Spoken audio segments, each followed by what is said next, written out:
இப்போ நாங்கள் பார்த்து கொண்டிருக்கிறது 2022ஆம் ஆண்டு காப்போத்தோ சாதாரண விஞ்ஞானம் பாடத்தின் 7வது கேள்வி பார்க்க போகிறோம். இந்த வரிசையில் 7வது கேள்வி என்ன சொல்லியிருக்கண்டா, எம் என்ற ஒரு உலோகம் சட்டன் SO4 கரைசலோட தாக்கமுற்று MSO4 எக்குவஸும் கரைசலும் சட்டன் வீழ்வடிவும் வருதான். இதில் என்ன கேள்வி கேட்டிருக்கிறோம்டா, முதலாவது மேற்குறித்த இரசாயன சமன்பாட்டில் எம் என காட்டப்படும் உலோகம் யாதாக இருக்கலாம்.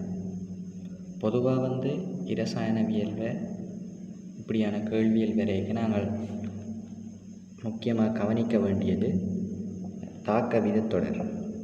தாக்க விதத்தொடரை பார்த்தோம்னா, தாக்க விதத்தொடரில் மேலே உயர் வீதத்தில் இருக்கிறது பொட்டாசியம், அடுத்தது சோடியம், அடுத்தது கால்சியம், அடுத்தது மெக்னீசியம், அடுத்தது அலுமினியம், நாகம், இரும்பு, வெள்ளியம். வெள்ளியத்தை நாங்கள் தகரம்னு சொல்லுவோம். வெள்ளியம், தகரம். அடுத்தது பிபி, இஎம், அடுத்தது ஐதரசன். பிபிக்கு அடுத்தது ஐதரசன், அடுத்தது செப்பு, ஹெச்ஜி, அடுத்தது வெள்ளி, அடுத்தது பிளாட்டினம், அடுத்தது பொன். பொண்ணுக்குத்தான் தாக்க விதத்தில் மிகவும் குறைந்ததாக காணப்படுது. இந்த வரிசையில் பார்த்தோம்னா இதில் ஐதரசன் ஒரு நல்லுலோகமாக காணப்படும். இருந்தாலும் இப்போ நீங்கள் எப்படி ஒரு கேள்வி கேட்கலாம், தாக்க விதத்தொடர்ன்ற டெஃபினிஷன் தெரியும் தானே எல்லாருக்கும் உங்களுக்கு. அதாவது ஒரு உலோகங்களை அவற்றின் தாக்குவரின் அடிப்படையில் இறங்கு வரிசைப்படுத்துகிறது தான் தாக்க விதத்தொடர். அப்போ உங்களுக்கு ஒரு கேள்வி வரலாம், இங்கே ஐதரசன் ஒரு அல்லுலோகமாக காணப்படுது. அதே இதுக்குள்ள வருதுண்டா, ஐதரசன் ஏனைய உலோகத்து இப்போ ஐதரசனுக்கு மேலேயும் கீழேயும் உள்ள உலோகங்களோட ஒப்பிட்டு பார்க்குறதுக்காண்டித்தான் அந்த ஐதரசனை நாங்கள் பயன்படுத்துகிறோம். சரிதானே? இப்போ ஐதரசனையும் பயன்படுதுண்டா ஒப்பீடு செய்வதற்காக. இப்போ நாங்கள் கேள்விக்க வருவோம். கேள்வியில் சொல்லியிருக்கு, எம் என்ற உலோகம் சட்டன் SO4ஓட தாக்கம் புரியக்கு MSO4ம் சட்டென்னும் வீழ்வடிவாக வருது. இங்கே சட்டன் மட்டும்தான் வீழ்வடிவாக வருது. இப்போ இதில் பார்த்தோம்னா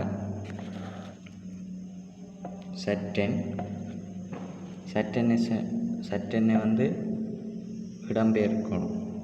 ஸோ இடம்பெயர்க்கணுமெண்டா இங்கே தரப்பட்ட மூலத்தில் பார்த்தோம்னா சட்டென்னைக்கு மேலே உள்ளதான் இடம்பெயர்க்கும். ஸோ முதலாவது செப்பு வராது, ரெண்டாவது இரும்பு இருக்குது, இரும்பும் வராது, மூன்றாவது மெக்னீசியம் இருக்குது, ஓகே, அடுத்தது பிபி இருக்குது, அதுவும் வராது. ஸோ இது நாங்கள் தாக்கவே தொடர் இலகுவாக பாடமாக்கி வச்சுருந்தீங்கன்னா கண்டுபிடிக்கலாம். சட்டென்னை இடம்பெயர்க்க தாக்கவே தொடருக்கு மேலே இருக்கணும். சரிதானே? அப்போ இதன்படி பார்த்தோம்னா சரியான விட மெக்னீசியம் தான் வரப்போகுது. தாக்கத்தை எழுதணுமெண்டா மெக்னீசியம் எம் என்ற உலோகம் சட்டன் SO4 தாக்கம் புரிஞ்சுதுண்டா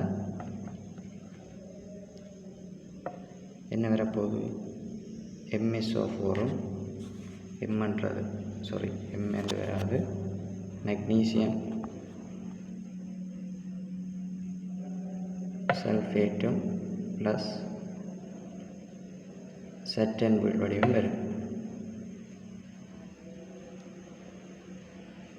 பொதுவாக தாக்கத்துக்கு இந்த நிலைகளை போட்டலினா நல்லது.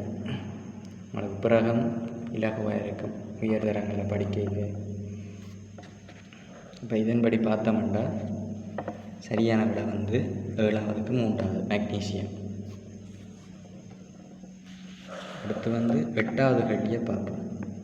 8வது கேள்வி என்ன சொல்லியிருக்கேன்டா, மேற்குறித்த இரசாயன சமன்பாடு எத்தாக்க வகைக்குரியது. இது வந்து ஒரு நேரடியான கேள்வி. இது வந்து செயற்கைண்டா ஒரு செயற்கிறது புதுசாக உண்டு.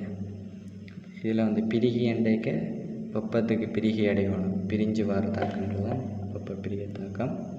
இதில் வந்து ஒரு SN4 என்ற கரைசல் மட்டும்தான் இங்கே பங்கு பெற்றி இருக்கிறதால இது வந்து ஒரு மூலத்தான் இடம்பி இருக்குது. இதனால் இது வந்து ஒரு ஒற்றை இடப்பெயர்ச்சி தாக்கம். இரட்டை இடப்பெயர்ச்சி தாக்கம் அண்டைக்க 2 கரைசலை எடுத்தோம்னா அது ஒரு இரட்டை இடப்பெயர்ச்சி தாக்கமாக கருதலாம். அதை நீங்கள் தொடர்ந்து பேப்பர் செய்ய இந்த